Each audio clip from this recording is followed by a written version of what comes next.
On this episode of Fee-Based Financial Planning Mastery, I'm going to talk about, well, a whole lot of things, actually. It's going to be just a smorgasbord of information, so stay tuned. I think you're going to like it. Running a successful fee-based financial planning business is tough, and escaping the shackles of a commission-based financial planning practice is terrifying. When all you want to do is learn from those who know. Learn from financial planners who are there on the front lines doing it each and every day. What if you could just open their kimono and take a look inside to learn what works and what doesn't? Now there's a place where the secrets to running a fee-based financial planning business are revealed to those who believe. Fee-Based Financial Planning Mastery. Ease your mind.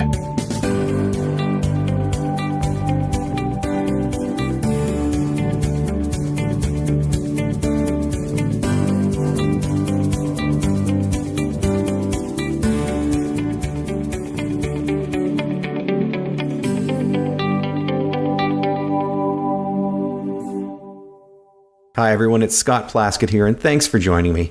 In this podcast, you will learn what's working and what's not in the world of fee-based financial planning. In each episode, I'm going to open my kimono and let you take an insider's look at what's working and what's not in my practice to help you take your business to the next level. I've been a fee-based certified financial planner since the early 90s, so believe me, I know the challenges you're facing. So get ready to learn not from a teacher, coach, or guru, but from a colleague who's on the front lines just like you. And I'd like to invite you to subscribe to my email internet newsletter to get the most up-to-date tips on how to build and grow your fee-based financial planning practice by going to feebasedfinancialplanningmastery.com. Hey everybody, quick update here. I just want to give a quick shout out to Christopher, Jeff, and JC. I appreciate you guys reaching out and having just a little bit of a conversation with me and asking your questions. I love getting back to you, and hopefully the responses that I've been giving you have been helping. But yeah, there seems to be something in the air. I don't know exactly what it is, but I do know that things are changing. There is a perspective that is happening. People are coming across and stumbling across the Fee-Based Financial Planning Mastery website. They're stumbling across the iTunes podcast. They're stumbling, they're finding it. And, that tells me that people are looking. They're looking for a change. They're looking for different things. Now, that's good in my mind because this industry does need a change, and the ability to show that, hey, you know what, this ethical, education-based, process-based, fee-based financial planning process does work. It's possible. Doesn't matter how big the firm is, how small the firm is. It can work on individual, niche shops. It can work on big, theoretically could work on a big bureaucratic environment if the bureaucrats would get out of the way. But it does work, and I'm really glad that the LinkedIn group is attracting new members every single day. So very happy about that. The conversations that are happening in there are pretty cool, and I'm really just excited about the whole future of this industry as a result of what's been happening with the Fee-Based Financial Planning Mastery podcast and website, and then the Academy. The Academy's really taking off. People are kind of embracing it because you know what it is? It's the track, the sort of the roadmap, the track to run on that people oftentimes they just don't have, and they don't necessarily want to reinvent it for themselves. So the knowledge that there's other people out there that are doing the exact same thing as them is great, and it's actually a confidence boost and a confidence builder because now you've got a place to turn to. It's one thing that I never had when I was building my firm. I never had anybody I could really turn to. Everybody was so focused on commission, so focused on product, and I just never had the place that I can turn to say, hey, how do you do this? That's changed quite a bit. I've surrounded myself with great people, great coaches, great mastermind groups, and suddenly things are changing. So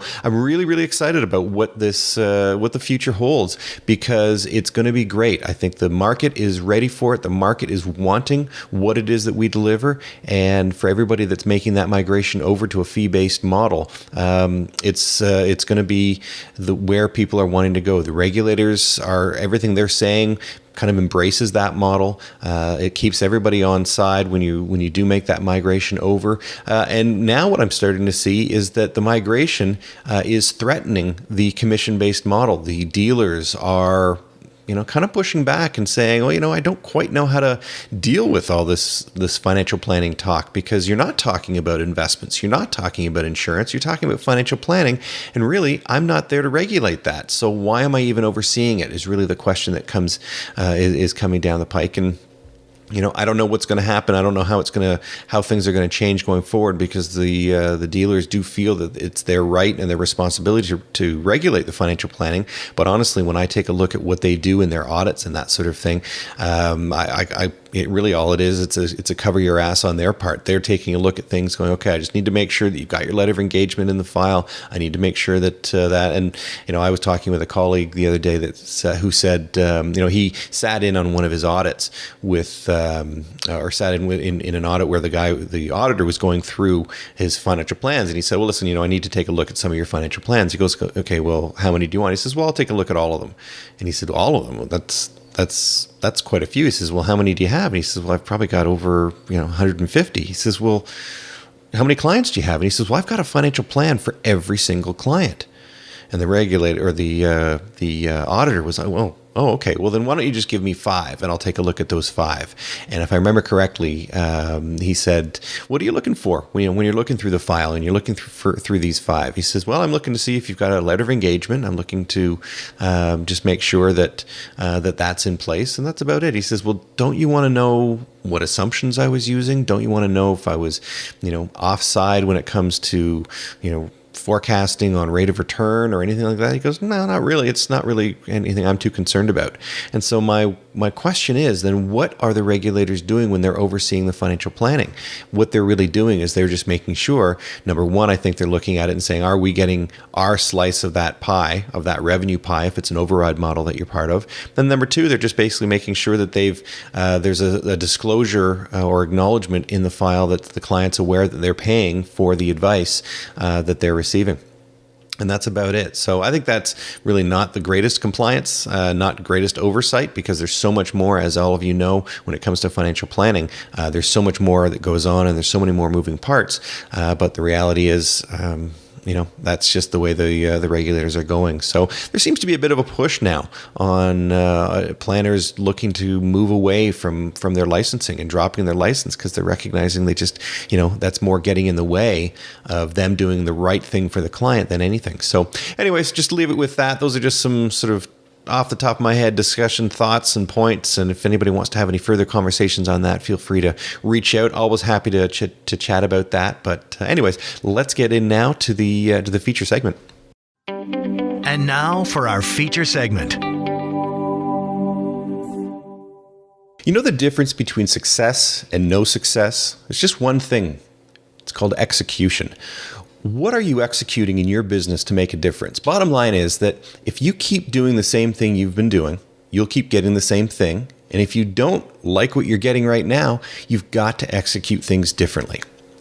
So, do you have a process that you can rely upon? Do you have, an internal workflow that, sets you up for success? And, that's an important part. Do you know, I looked at my business many years ago with the idea that there were certain things that needed to get done for my business to run successfully. There were sort of the core things that just had to happen in order for the practice to run profitably. The problem was that a lot of the things that needed to get done were things that I hated doing. And so they didn't get done. And I also tended to sabotage myself in the process. And, this is something that I think I'm finding is fairly common with practices, because there's a lot of moving parts in a fee-based financial planning business. I mean, you've seen the blueprint, and if you haven't seen the blueprint of what I put together, I mean, you need to see the blueprint video that explains exactly all the moving parts. And, it keeps on growing every single day. There's a lot going on. So let me give you an example of what I'm talking about. Now, momentum is critical. It's a critical component to the good execution of a financial planning process. When a client wants to move forward with your services, things are, now kind of in motion, and you don't want to interrupt that flow. When you go through the process of sitting down, having the conversations, educating them through your marketing and all that sort of thing, you've kind of moved them along, and there's inertia that's taking over, and you don't want to interrupt that flow. Keeping this momentum moving is not only crucial to the process, but crucial to the client experience. When a client decides to move forward with you and your services, in your financial planning process, they're basically saying, I'm putting myself in your capable hands. Tell me what to do. In other words, they're looking to you for leadership, a quality that requires you to have confidence, not only in yourself, but confidence in your process. And this is all part of the momentum. So how do you actually organize your business to capture the positive benefits of momentum? Well, I look at it this way, and I think, you can't, if you don't have a track to run on, if you don't have a platform or something that is just that works, then you lose that confidence and you have no idea where you're going and you're kind of just moving aimlessly. So you need to map out your process. Map it so that you know exactly what to do at each meeting. Map it so you know what deliverables to prepare. Or, in this case, when you do start to grow and you bring on staff, now your staff knows exactly what to prepare for each meeting, and you don't need to go through that with them every single time. So there's no surprises. I realize that by doing this, you not only can have more meetings in a week, because you just simply can prepare for so many more meetings, but you can have better quality meetings. So much more data, so much more analysis is done, so much more review information is available to you at these meetings, and it makes a big difference. And mapping out your process allows you to incorporate a very important part of your business design. And you know what that part is? It's called lifestyle design. I don't remember who created the term. I actually think it was Tim Ferriss. Anyways, lifestyle design is so important because, you get to map out when you work in advance so you have a life outside of your work. Dan Sullivan, the creator of the Strategic Coach, he has what's called the entrepreneurial time system. And if you've never gone through this, I suggest you embrace it. I suggest you get any material you can find. If you're not part of the Strategic Coach, you get any material you can find on the entrepreneurial time system. It sounds pretty basic up front, but when you truly embrace it, it is a powerful, powerful tool. The concept of planning out your time in advance so you know what you're focusing on, and this will be happening on your focus days, to make money. Focus days are all about making money. Those are the days when you actually start, the revenues come in from every meeting that you have. What days you use to prepare for your meetings, okay? So prepare for your focus days and the days that you actually prepare for your free days. These are called buffer days. And your free days are going to look like, totally full of things you love to do outside of work. And that all happens through the entrepreneurial time system. It's basically mapping out your free days, your focus days, and your buffer days. Buffer days allow you to prepare for your focus days, but they also allow you to prepare for your free days so you can have better quality free days. Bottom line is that I've found that you can get more done in a week when you plan your free days 12 months in advance. Yeah, I'm serious. You plan out your time off for the next 12 months, for the next year. That's how I had one of my best years ever. And I had in that year over 200 free days that year. Again, I'm not telling you this to brag. I'm telling you this to impress upon you that it's possible. Now, I'm not taking as many free days now because I have so many exciting projects that I'm working on and I'm loving working on them. So technically I can't call these days free days. I have a lot of buffer days and a lot of focus days, but it's not all about the number of free focus and buffer days. It's about the quality of these days. So, somebody that says, "Oh, I've got, over 200 free days." Well, that's great. But the question I have is, are they really quality free days? And if they're not as quality as they could be, maybe you want to taper it back a little bit, do a little bit more work on the buffer side and the focus side to make those free days that much better. Mapping out your process will allow you to then designate in advance how you're going to work in your business because you took the time to work on your business in order to get to that point. So, mapping it out is important. And, if you don't do that, I would really, start it out by taking a look at what do you want to accomplish in the next year? What do you want to, by the end of the year, where do you want to be? And, map it out and just take a look at things maybe in bite-sized chunks. Take a look at it on a quarter-by-quarter basis. What are the main projects you want to get done and move forward on a quarterly basis? And then break it down. Take a look at my the ideal week mind map that I put together, and break it down into what you need to get done for that week. Part of the reason why I can sit down and do my entire week's preparation on one day is because I know, in advance of all that, a lot of the analysis and a lot of the data is already on our system. So I'm not actually keying all the information in. I'm just taking a look at the information and getting familiar with what and where the client's at, and just taking a look to see if there's any areas I can identify that need to be looked at. So, how then did I used to sabotage myself? Right? Well, I'm going to talk a little bit about what I would do in order to kind of screw myself up. And the first one came around appointment booking. First of all, I wouldn't do it. I really resisted appointment booking. I kind of did it when I had to do it. And it wasn't necessarily on new appointments because I love the new appointments, but I found that the actual process of calling and booking my review meetings, I didn't like that process. I got into too many conversations with clients when I was booking the meeting, and it didn't work very well. And then I got to the point where I'd book a whole bunch of meetings, and I would then be having those meetings and having great meetings because I do really, really enjoy the meetings. And so I'd stop booking the next series of meetings. And so I'd go through these ebbs and flows. And it's something that I think is very common in our business. So I was famous for bringing on a new client and then saying, great, I'll be back to you, to book your plan presentation meeting as soon as the plan is ready to go. So this is another side of things. When I would bring on a new client, I wouldn't book the meeting for the plan presentation part 1 or part 2 or whatever it happens to be. I wouldn't book that meeting at the end of the first meeting. And I would, bottom line was, in my world, I have what some people would call entrepreneurial ADD. I get so distracted with other opportunities and projects. And the bottom line is if I don't have those meetings booked, then honestly, the stuff doesn't get done and it takes a lot of time. So I really needed to find a way to make that so that it was a success. So what I did was I set things up in our process so that the rule was to book the next meeting at the end of each planning meeting. Now, this was only for the initial plan development stage.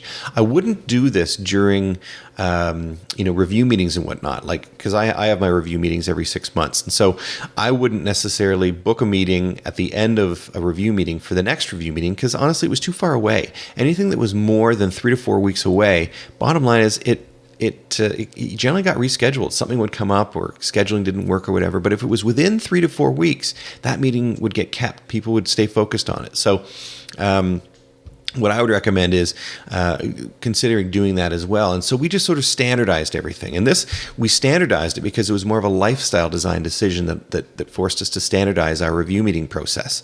Now I'm jumping around here on sort of the meetings and whatnot, but bottom line, in the plan development meetings, I would go through, and every step, at the end of each meeting, I'm booking my next meeting to take a look at things. So I know I've got my part 1 plan presentation part 1 meeting. I know at the end of that meeting, I'm generally booking a meeting with one of our investment counselors to take a look at what a good implementation solution might be. Then I'm jumping back in and doing plan presentation part 2. We're having some discussions about living benefits, life insurance, the risk side of things, tax side of things, and then I'm booking meetings with those specialists to get together with them. So there's constant flow, there's constant momentum and inertia that's moving along and keeping things going. Now, on review side, though, because there was more than that 3 to 4 weeks period of time between meetings, I wouldn't book those meetings. But what I did do was I started to train our clients on how that they could rely on us for getting back in touch with them for these review meetings. So when it comes to full year review meetings or mid-year review meetings, I have my full year review meetings in October, November, December. And that was really interesting because when I started doing that, I was so far ahead of the curve. I would be meeting with my clients. My entire client base would be completely have their year-end review meetings completed by pretty much the end of December or early January. And then I had in Canada here, I have it's oftentimes in January, February, March, or January, February for sure, are definitely financially aware months. And so I just found that people were much more aware. And so our marketing tended to do better at that time. But I found if I didn't have my existing clients serviced and met with, then I didn't have any capacity to be able to bring on new clients. So we designed our process to say, well, October, November, December is when we're going to meet with our existing clients to do all the reviews. But then in January and February, we're going to make sure that we've got availability for taking on referrals, new business, all that sort of thing, because it's a time of year when it is a very much more financially aware. The society just is much more financially aware with that. And then mid-year reviews, I do like my summers, and I do like to spend time at our cottage and whatnot. So I needed to, again, design a system around that. So our mid-year reviews take place in April, May, and June. And, clients like that because a lot of our clients, they enjoy their summers as well. And they don't want to have to be coming in for review meetings and stuff at the peak summer months.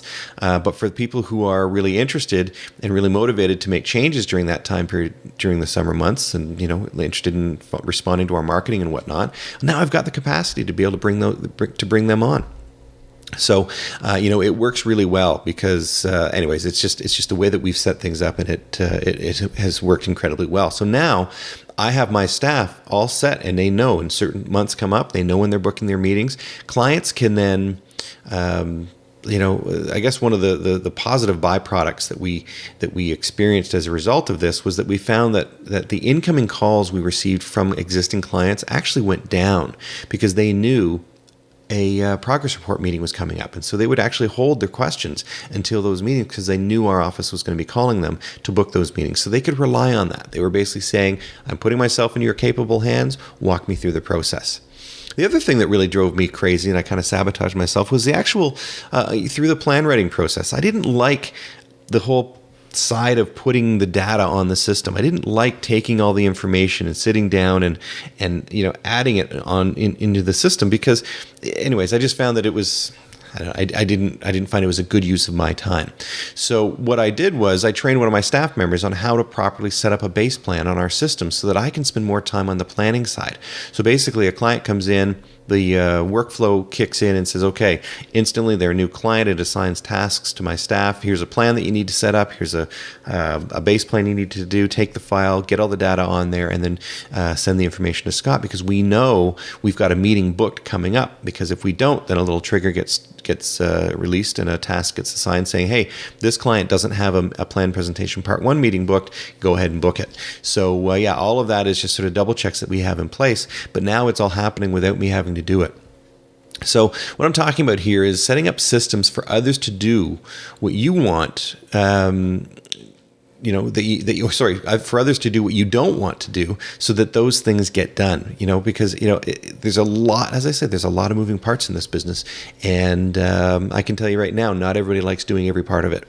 So as I said, I never liked calling to book meetings, but I do like having the meetings. The meetings are really where I get the juice and the fun, and that's I love that part of things. So I created the system for my staff to call, twice a year to book either the full or mid-year review meetings. I talked about the positive byproduct that come from that, and it worked quite well.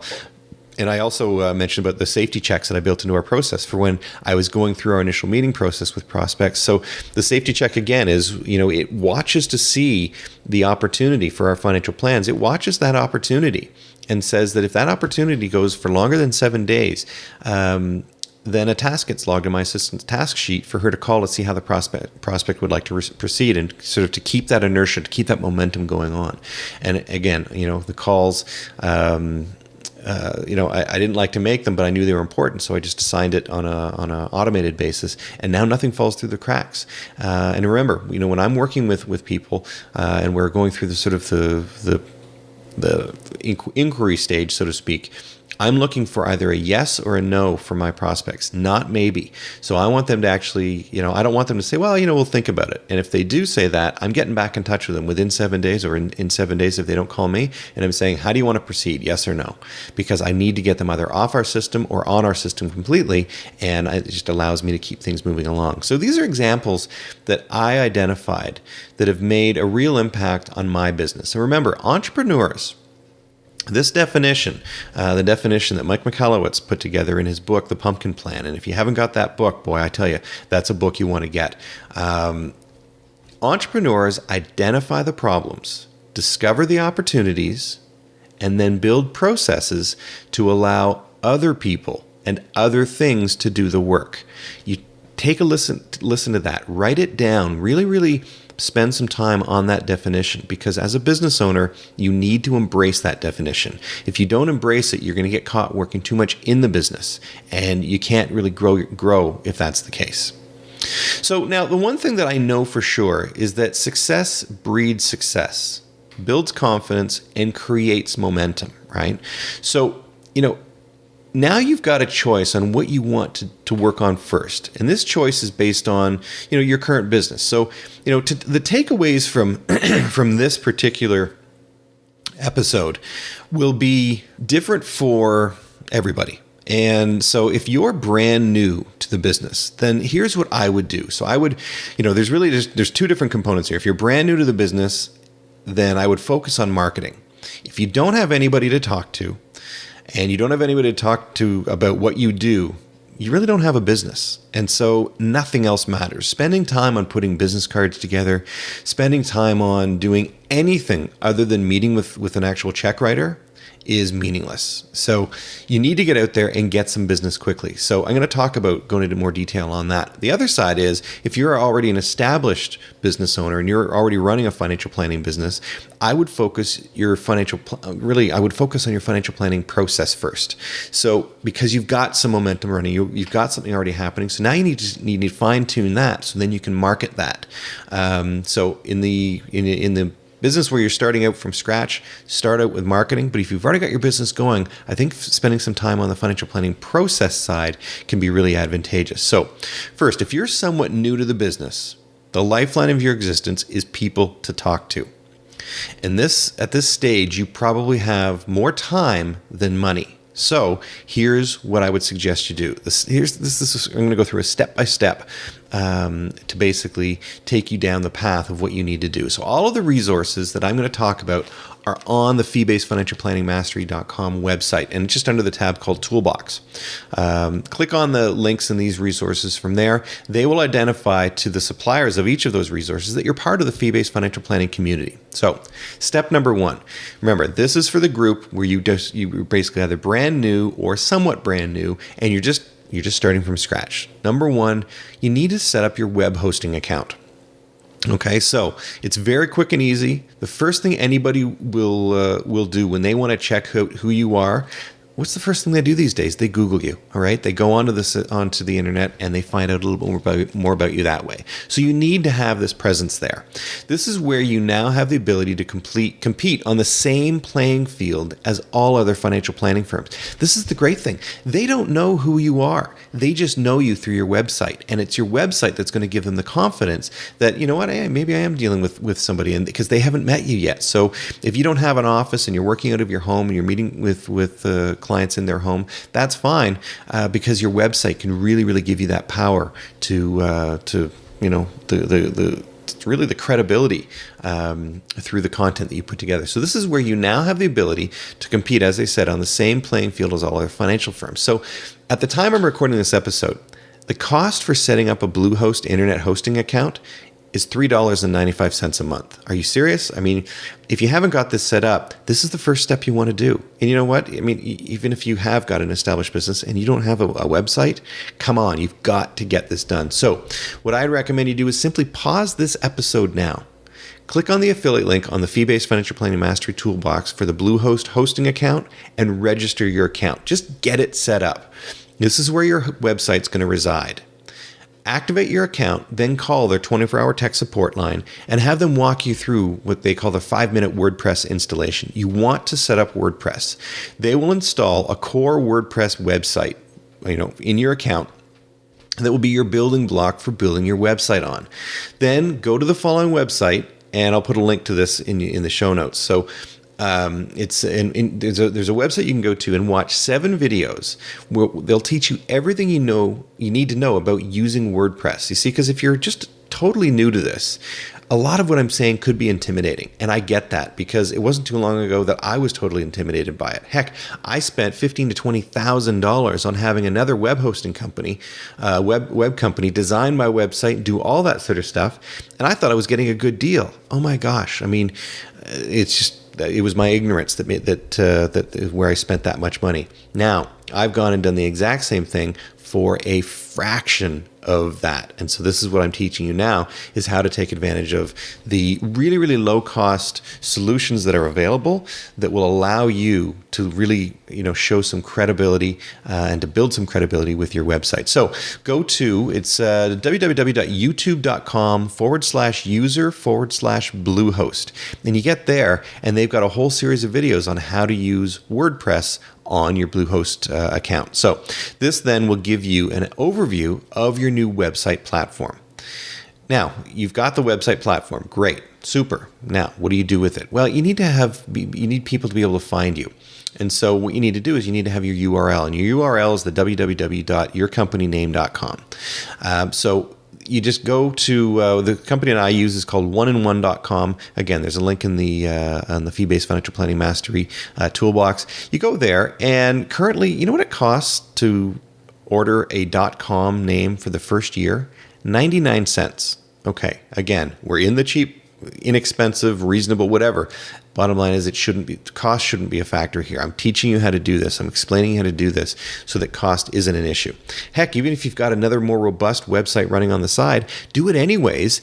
And then to give you the sense of control, because one of the things that I had was I had my site hosted on my web development company's server.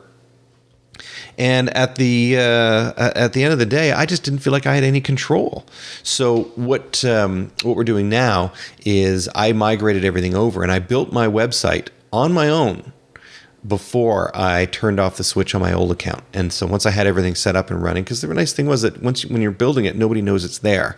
So nobody's going to see sort of the development side of things. And you can always put a pending development sign or something like that. But anyways, so I was able to do it, and it's really, really inexpensive. So the cost shouldn't be an issue. So go to there and register first of all, what I would do is I would start by registering your own personal name. So I went and registered www.scottplaskett.com. I'd recommend you do the same thing for yourself. And that's just the first thing I would do. Then go and get your company name at the .com. If you're in Canada, do the .ca and .com, and then any other URLs that you've been looking for. I tend to have a lot. That's why I like One-in-One's interface, because it allows me to store them all there. I can purchase them all there, and they're all all in the same place, and I can do what I need to with those. So now you've got your URL, you've got your hosting account set up, but the site doesn't look very good. When you load up a WordPress site, it usually starts with one of their intro themes, and they look pretty basic. So now you need to make it look good. So here's where you go to the toolbox again in the Fee-Based Financial Planning Mastery website. Go to the toolbox and click on the themes section. Now, the themes section under the toolbox gives you a bunch of different places to go. Now, these are themes that I've used. The Fee-Based Financial Planning Mastery website, that's actually built on the Profits theme that's there. My Iron Shield site is built on Woo themes. So, there's a lot of options, and you can see that it's there. Now, if you use Woo themes, the great thing about that is you can get 3 different they're like skins, if you want to call it, or themes, and it's really the look and feel of your website. You can get 3 completely different ones, all for $70. I mean, again, it's ridiculous how inexpensive this is. One of the reasons why I like Woo themes is that they make sure that their themes stay current and stay compatible with the latest versions of WordPress. So you should have no issues with that at all. And it's definitely an area that helped me tremendously, because once you activate the theme, and you can even go onto Woo themes and see what the theme looks like before. You can play with the different colors. You can do all this sort of stuff. It's just a phenomenal place to go. So definitely check that out. You'll be glad you did there.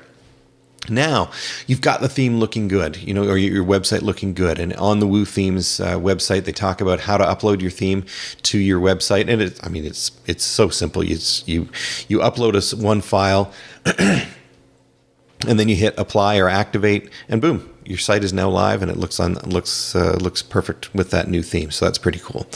Now, when it comes to marketing, so this is where now we want to start making some revenue. Now we want to start getting some activities, start some momentum, get the inertia moving forward. Now, when it comes to marketing, there's one single thing that is the most important thing in the world, and it's called your list. You need a great place to build and keep your list of leads so that you can nurture them along. Because I've talked about it in the past. There was a study, it escapes me now where the study was. Dean Jackson was the one who made me aware of it. A study where if you take people who are going to buy the service or product that you're offering, they will buy, 15% of the people who are going to buy it will buy it within the first 90 days of them inquiring about it. 85% of the people who will buy it will do so within the next 18 months. So if you're not continually keeping up to date or keeping in contact with these people, they're going to go somewhere else. You need to stay top of mind. So you need a great place in order to keep nurturing nurturing your content and keeping in communication with them.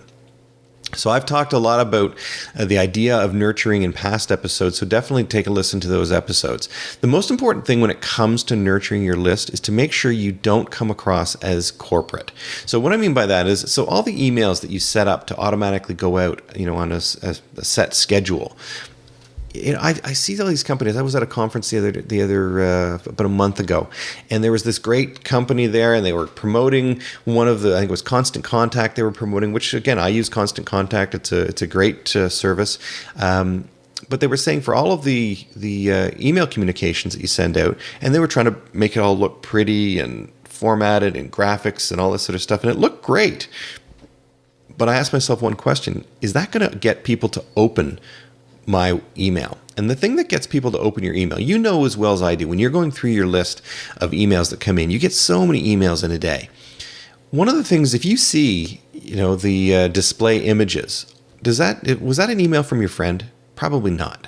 So it's going to be something that's marketing based or corporate based or something like that. However, when you see an email coming from one of your friends, doesn't it just kind of look a little different?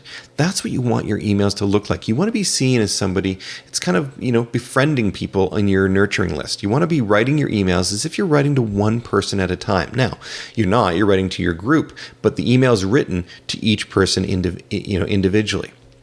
And so just make sure your content is written in such a way that it's very friendly. It's very, kind of more casual. It's just definitely something that you want to keep conversational, because, when your list gets these emails, one of the things that every so often will happen is they'll reply. Somebody will reply to one of those emails.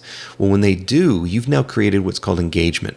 And as soon as you reply back to them, they're thinking, oh, wait a minute.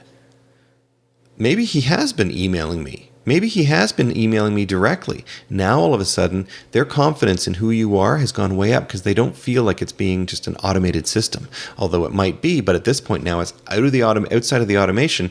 Now you can start asking them some more questions. Now you can start engaging with them a bit more. And that's exactly what you want your email nurturing campaigns to do. So start some communications with these leads so that you can find out more about them, and then perhaps direct them in a direction which might be your office to find out more about some solutions and whatnot. So always write your emails and make them look like they're being written to one person or one lead individually. Write as if you're writing to your best friend. And I oftentimes will take a look at emails that I've just fired off to some of my friends, and I'll use them as content for building my email nurturing campaigns. Go to the Fee-Based Financial Planning Mastery website and click on the autoresponder section of the toolbox, and you're going to see one for Aweber. Again, this is an affiliate link that will notify them that you're part of our group. So purchase your account. I think you start up for it. I think it's $1 right now. Purchase your account, activate your account through that link, and then you're going to be using one of the most powerful programs you will ever come across. It uses what's called a double opt-in confirmation to ensure you have a high quality list of real email addresses, not junk email address where people just put in any junk they can in order to get the content. These are real email addresses, because people who aren't willing to confirm their email address, they're not going to get the content they were looking for. So from a compliance standpoint as well, people can never say that they didn't request the information because they had opted in twice. It was a double opt-in type of program. So you can be assured that your list is going to be much better as a result. Now, I find that you are going to have probably a little bit smaller of a list. You won't be able to grow it as quickly, but it'll be a much higher quality list. Now, when you've got Aweber set up, now, when you go to a website, you've got the form that you actually put in your name and your email address, and then all of a sudden it starts doing things, and you go to your inbox and you see the content that you've asked for come through. Well, that's what Aweber does. It takes care of all of that for you. So they've got the forms, that you can build out in there, and all the forms that you see on our websites, they're all done in Aweber. And again, they don't need to be too fancy. They just need to get the job done. Again, I talked about the double opt-in to ensure that you've got a high quality lead and that the email address is right and all that sort of thing. So Aweber is probably the most respected autoresponder system on the internet, and they're very strict about anti-spam. So when an email comes from them, delivery of your email is pretty well assured. The servers that are filtering it through the email, they actually take a look at where did this come from, and if there's a company that has historically consistently been caught for doing lots of spam, they may reduce the amount of emails that come through going through their system. So again, I use Aweber, and it works like a charm. Now, go write some content. So see, what we've done now is you've got your website set up. It sort of looks fairly good. You've got your basic, glorified business card on the internet. We've created some look and feel and that sort of thing. But now what we need to do is we need to get content, because content is what's going to drive people to your website. When you have something that's of value or something that interests them, they're going to want it. That's what they're on the internet for. So, you can write things like 3 things retirees need to know about blank. 7 ways business owners can take money out of their business without blacking out the business. 9 habits every investment manager needs to have to be successful. Missing just one can be devastating. Why retirees should or should not, perhaps, buy mutual funds. You just go and create your own content. It doesn't need to be a huge book or, just a page or 2 of key information that deals directly with your market's biggest frustration. So now that you have your content, you need to make it available on the internet. Right? So if you've taken the time and you've put some basic content together, now you need to create what's called a squeeze page. And a squeeze page is where when somebody gets notification that there's content available, they go to that page and they have 2 choices. They can either request the content or leave. So how do we then set these up? Because when I first started, I had a dog of a time trying to get the pages set up to make them look like some of the other ones that I've seen on the internet. I couldn't figure out how anybody did it. Well, it's simple. They used a theme, a template for everything. Well, there is an amazing company called OptimizePress. And again, if you go to the Fee-Based Financial Planning Mastery Toolbox, you're going to see the link there for OptimizePress. It's $97 for a lifetime ownership of that for unlimited websites. $97, and you get your copy of the theme. Now you just simply go follow their videos. As soon as you get it, it will walk you through the steps for installing it on your website, so you can create amazing looking squeeze pages to deliver your content with. The training videos in the whole program, they're amazing. I mean, they probably should, and they could justify charging $500, $600, $700 for this product. But the fact that they're selling it for $97 is unbelievable. It's a huge steal, and I highly recommend it. I mean, it really is great because it's just all templates. All you do is you say, okay, I want to put a landing page here, and if I've got a URL that I want to use in my marketing material that I want to send people to, great. Create the squeeze page, put the content on there, and it's just super, super easy to use. So now you have your site set up with some basic content on who you are. Don't spend too much time on your site. Make it a glorified business card for now. Just get something up there. Something is better than nothing. You can spend all this time and effort, and I've got colleagues that I'm still talking to them about, they're still working on their site. They're just trying to get that, perfect message and the wording and all this sort of stuff. And I'm like, oh my gosh, yet you don't have anything up there, so people can't find you. Anyways, I just think that they're missing the boat. So don't spend too much time on your site. Just make it a glorified business card. Make sure you have a call to action, buttons on the site promoting this particular content, whatever piece of content you want to put together. Make sure it's being promoted on the website. Then what you can do is, now that you've got the content there and it's very easy to upload, prepare a flyer or postcard to send out to a target geographic area. So we use a service called unaddressed ad mail here in Canada, and it allows me to say, okay, I want to send it to a neighborhood within a certain radius of my office. I only want it to go to households that have, are 55 plus, homeowners with maybe a household income of $75,000 a year, et cetera, et cetera. So I can really get narrow on the type of niche that I want or the market that I want to work in, and then I can send out flyers to those particular homes. So make it a direct response style flyer. It's the only thing that really works, because it's something that says, hey, there's information here, read about it, just click here or go here and you'll be able to get the content free, so on and so forth. And if you haven't seen any direct response, go to my website, go to just Google marketing, and everybody's website you get to will have versions of landing pages and squeeze pages. And so I use those terms kind of interchangeably because they're kind of one and the same.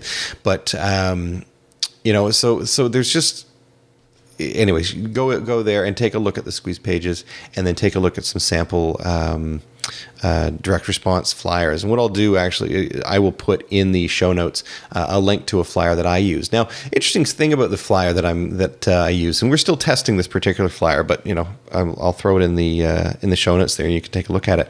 Now, This is a flyer that we sent out, and you're going to see there's two different versions of it, and they're virtually identical. The only thing that I did different between the two was in one, I actually made reference to myself. So I made reference, I was quoted in the article, and I put my quote and whatever. Then on the next test we did, we took out the reference to me. So now it was just basically statements that were being made, but nobody was being quoted. And you know what? The one that got the higher response was the one where I wasn't mentioned anywhere. So take a look at your ad and ask yourself, what is the goal of this ad? Is it to make my mom feel like I've really done a great job, or is it actually get leads? And if it's just about getting leads, you do everything in your power to focus on just getting those leads to come to your squeeze page. So that's a very important point. Now, if you're established, so that we just talked about what the person who isn't established and sort of is trying to get established needs to do, and they'll get probably the biggest return on energy and effort from that. Now, if you are established in your business, you need to get clear on your vision, on what your business will look like 12 months from today. That's where you complete your V2 Mom. And I'm not going to go into all the details on doing this here because I did a complete episode and blog post and everything on the V2 Mom. If you just Google that term, my posts will come up. I'll also put links to it in the show notes that you can click on those and it'll take you right over to them. But I will say that this tool will provide you with so much clarity on what it is you're trying to create and exactly what you need to do to get it done. It's an amazing tool. Mark Benioff is the creator of it. And, he built Salesforce.com, by using these V2 Mom tools. And I tried it once and I just fell in love with them. So I'll say that this tool will provide you with so much clarity on what it is you're trying to create and exactly what you need to do to get it done. You're going to go through your visions, defining what you want to do. You're going to go through your values, prioritizing your principles and beliefs that are most important about the vision, right? You're going to be taking a look at the methods you're going to use in order how to get things done, the action steps you're going to take. You're going to take a look at the obstacles that you're going to face. You're going to anticipate what are the challenges, the problems, the issues that I'm going to have to overcome. Just you want to be aware what they are in advance. And then you're going to take a look at measurement. You're going to measure and specify how to track the actual results, to determine whether or not you're moving forward or backwards. So that's V2 Mom, vision, values, method, obstacles, and measurement. And if you're not using it, you're missing out on a real opportunity to gain some clarity into your business. Everything is now answered by diving into your process, okay? So when you're a business owner, or you're a financial planner, you've already got things going on, you've got to dial in your process because you need to then answer all questions that prospective clients have for you by saying the process will tell us the answer to that. When a client asks you which investments, for example, to use, you tell them, listen, that depends on, or not even a client, a prospective client. If they come up and say, well, what are you investing in today and what type of investments do you use? Well, the answer isn't just to tell them what you're using. The answer is, you say, listen, it depends on what you're trying to accomplish. That really will tell us what are the most appropriate investments. So when they say, oh, well, I want a higher rate of return, that's what I want out of my investments, you say, well, why do you want a higher rate of return? Well, when they say, because I want to make a higher rate of return, it's, I'd rather make too much than too little. Say, well, do you know what your required rate of return is? Do you know what the absolute minimum rate of return is that you need in order to accomplish your goal? Well, when they say they don't know, you say, well, perhaps you should find out so you don't do anything foolish with your investments that could wipe you out. If your effort is to try and get the highest rate of return, yet you don't need to, you could be putting yourself at risk. Always bring it back to the planning. Financial planning is the key. It always has been, and it always will be. Then tell them that you would like to show them more about how it's the process of financial planning that creates the success. So the third thing you want to do then is set up a new division of your company and tell your existing clients, the ones who qualify for this new division. All right, so you need to sort of have a certain minimum level that you'd like to show them what it is, what this new division is all about, what it has to offer them. So, so they're aware of what this new division is. Then start through your regular prospect meeting process. So then you're going to be dropping them in the beginning of that process and you're going to be educating them, just like we do with somebody who walks in off the street. This way, they're never feeling like they have to make a decision one way or the other, whether they have to leave their old solution to move to the new, whatever it happens to be. But when you're done showing them how this new model provides them with more for less, it's illogical for them to say no. So when we did this with our clients, we had clients say that they felt honored to be able to have qualified for this elite service. They said to us, thank you. Thank you for making us aware of this. Thank you for bringing it to my attention. They referred me to people. Now, this was kind of interesting. And I want to talk about this. Why do you think they referred me to people? Right? Were they just saying, they were hoping that because of the service that we were offering, then they wanted to look good. Now, it does have something to do with looking good, but I found out that it's not necessarily because they wanted to help their friends, although they did want to help their friends. But what they wanted to do was they wanted to brag, but they didn't want to be overt about it. So what they were able to do is to tell their friends, hey, I'm part of this new division with my financial planner. They just sort of went through it with me. After I went through it and talked about it, I thought it might be something appropriate for you. And it's not for everybody because you do have to qualify to get in. But what have they done there? They've basically said a lot. Without having to say very much at all. They've basically said, hey, I've got a certain amount of net worth. I qualified for some of these higher net worth programs. And they're trying to bring you along because you know what? That's where they do really want to make sure you do come along because they want to make sure that their friends are there as well. But they want to look good in front of their friends. So what it does is it creates a lot of positive pressure that really encourages everybody to sort of to refer to you, because when you start doing a good job and you sort of show them what's available to them that they know none of their friends are really participating in, all of a sudden it becomes topic of conversation, and you're the benefactor of that. So you really do need to find your implementation solutions that you can turn to, so that nobody that nobody can sort of pigeonhole you. You've got to get your solutions that make sense to you, that really are unique and different in the sense that they give a lot more transparency, a lot more control, and this sort of thing, and set them up and put some higher minimums that you might be comfortable with, and don't tell all of your clients about it, because if they don't qualify, then it's actually doing them a disservice to have them migrate into these solutions. So really focus on the clients who do qualify, and when you tell them that, there's so much positivity that comes from that. It's great, and you'll see, as we did, you'll see your referrals then start to go up. So, bottom line is, what do I always say? Just get out there and build yourself a better business.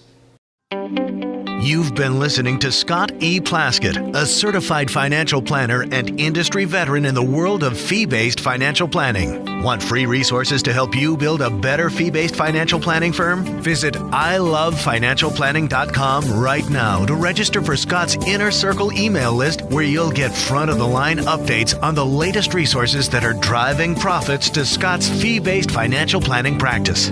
All of the resources are pulled directly from the highly acclaimed Fee-Based Financial Planning Mastery Academy. Go now to ilovefinancialplanning.com. Build a better business and make more money with your fee-based financial planning practice today.